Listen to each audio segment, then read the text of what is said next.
A very happy morning to all my champions. This is Pallavi, your Sanskrit faculty and आप सभी का स्वागत करती है आज के सेशन में, जिसका नाम है संस्कृत चैप्टर नंबर 1 मंगलम। आप सभी जानते हैं मंगलम का शाब्दिक अर्थ होता है शुभ अथवा कल्याणकारी। यदि आप इस सेशन में हमारे साथ अंत तक बने रहते हैं तो आपका 4 से 6 मार्क्स के जो क्वेश्चन होंगे आपके बोर्ड एग्जाम के पॉइंट ऑफ व्यू से कंप्लीट हो जाएंगे। तो चलिए आज के सेशन में आप हमारे साथ बने रहें। ओके, चलिए स्टार्ट करते हैं आज के सेशन को बिना किसी ढूंढ के बातचीत के। ओके, मंगलम जिसका अर्थ है शुभ अथवा कल्याणकारी। मंगलम का अर्थ क्या होता है? शुभ अथवा कल्याणकारी। आप ये जानते होंगे कि मंगलम का मतलब है शुभ अथवा कल्याणकारी। तो मंगलम जो चैप्टर है वो कहाँ से लिया गया है? तो मंगलम जो चैप्टर है वो उपनिषद से संकलित है। कहाँ से संकलित है? उपनिषद से संकलित है। ओके, अब यदि कोई क्वेश्चन पूछेगा तो उपनिषद से संकलित है तो कुल कितने उपनिषदों से संकलित है? तो कुल 4 उपनिषदों से संकलित है। कितने उपनिषदों से? कुल 4 उपनिषदों से संकलित है।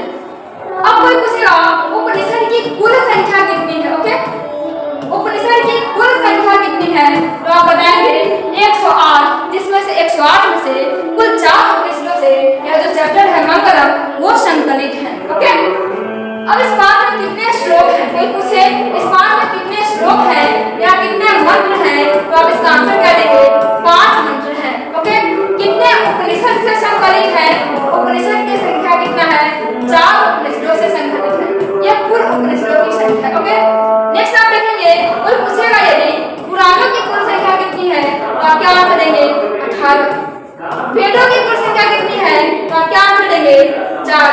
चारों के नाम आपको ऐसे पता होंगे। Okay, Rigveda, Yajurveda, Samaveda and the last one is Atharvaveda. Okay, इस तरीके से क्या है कि आपको इन चारों वेदों की संख्या है।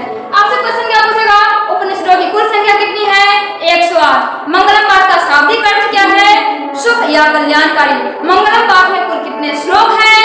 5। मंगलम पाठ कहाँ से संकलित है? उपनिषद से। उपनिषद के रचनाकार कौन है?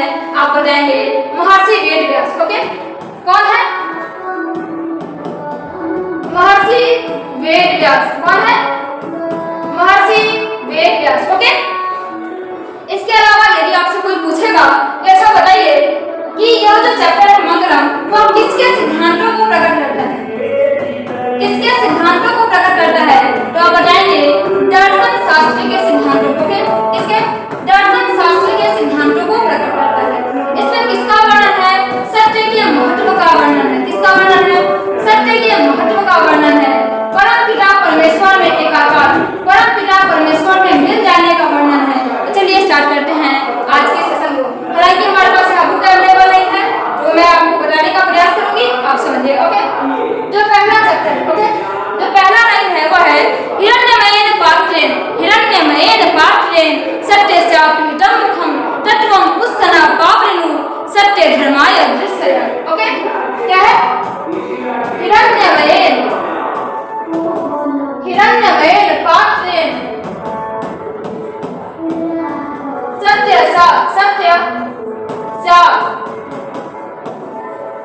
पीहितं मुखं तत्त्वं पुस्तन पावृणु सत्य धर्माय दृश्यया। क्वेश्चन पूछेगा ऑब्जेक्टिव में कि यह जो चैप्टर है वह किस उपनिषद से लिया गया है?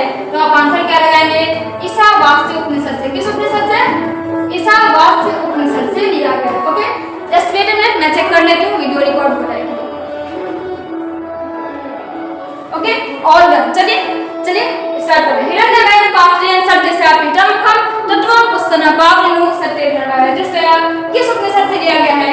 ईशावास्य उपनिषद से लिया गया है। इसका शाब्दिक अर्थ क्या होता है? हिरण्यमय मतलब हिरण्यमय का जो पात्र है, मतलब सोने का जो पात्र है वो किसके मुख से ढका हुआ है?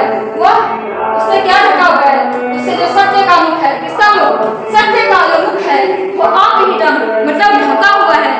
हिरण्यमय पात्र से सत्य का मुख ढका हुआ है। और जब किसी चीज से कोई वस्तु ढका होगा तो क्या करेंगे? हम उसको हटाएंगे तभी तो उसकी दर्शन होगी ना। जी हाँ, तो सत्य धर्म को देखने के लिए, सत्य धर्म का दर्शन के लिए हमें क्या करना पड़ेगा? इस हिरण्यमय पात्र के आवरण को हटाना पड़ेगा।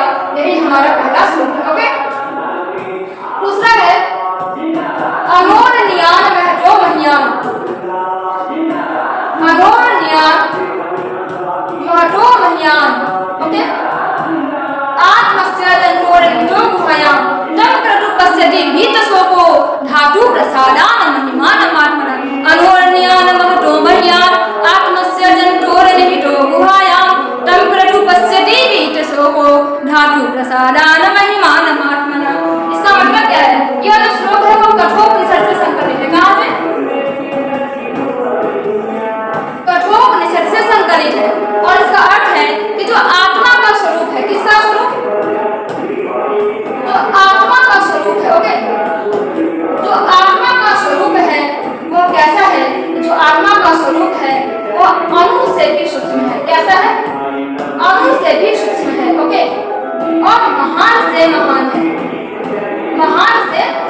और महान से महान है और यह मनुष्य के हृदय रूपी गुफा में निवास करती है।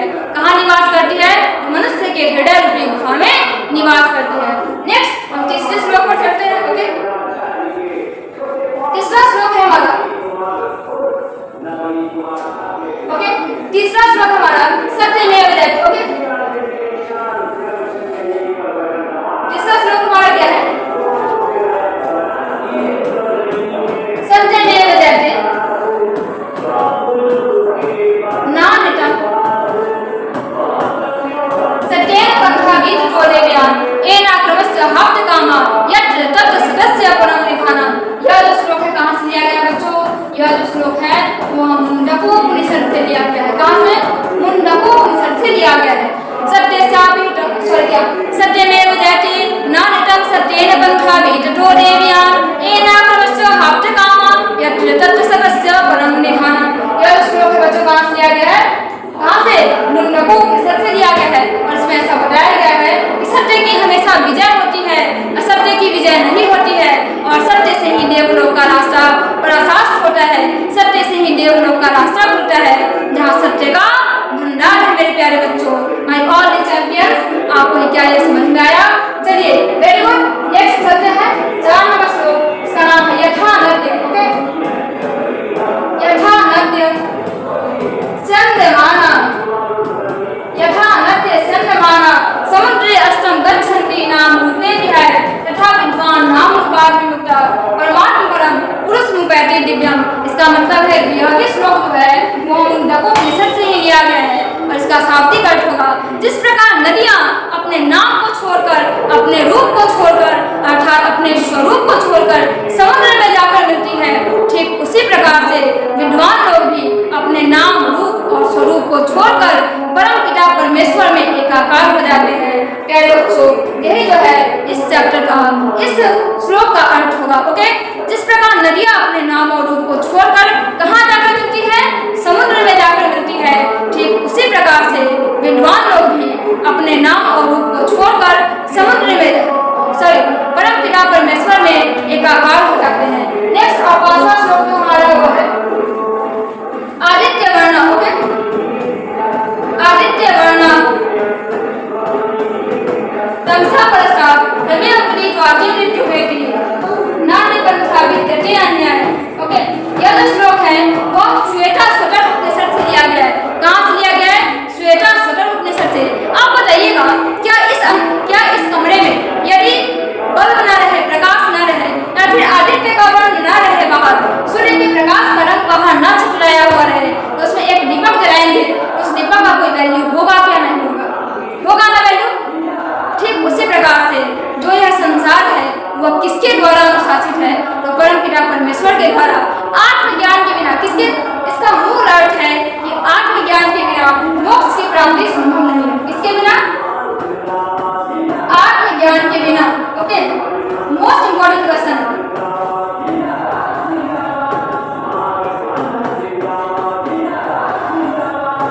आत्मज्ञान के बिना किसकी प्राप्ति संभव नहीं है। ओके,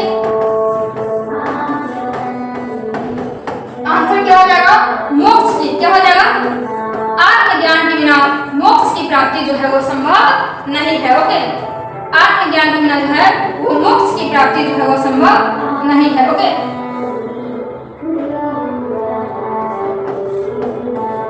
आत्मज्ञान के बिना मोक्ष की प्राप्ति जो है संभव नहीं है। मैं आपसे 2-4 क्वेश्चन करती हूँ, आप उसका आंसर बताएंगे। मंगलम पाठ में कुल कितने उपनिषद हैं? 4। कौन कौन? ईशावास्य उपनिषद, उसके बाद कठोपनिषद, मुंडकोपनिषद और श्वेता स्वतर उपनिषद। मंगलम पाठ में कुल कितने श्लोक हैं? 5। कौन कौन? हिरण्यमय।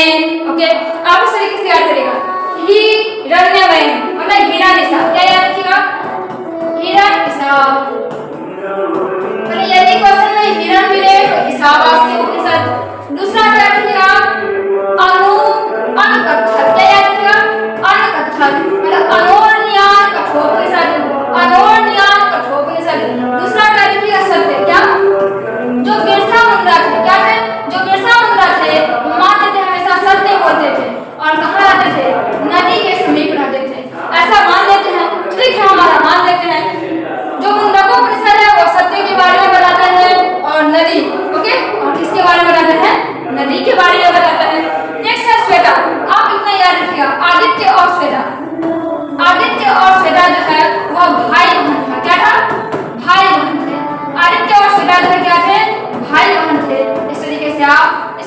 ट्रिक्स बना सकते हैं और इन सारे के सारे जो हमारे श्लोक हैं और जो उपनिषद हैं अब उसको एक दूसरे से कोरिलेट करके याद कर सकते हैं। अब मैं आपको सारी समझा रही, ओके, आई थिंक आप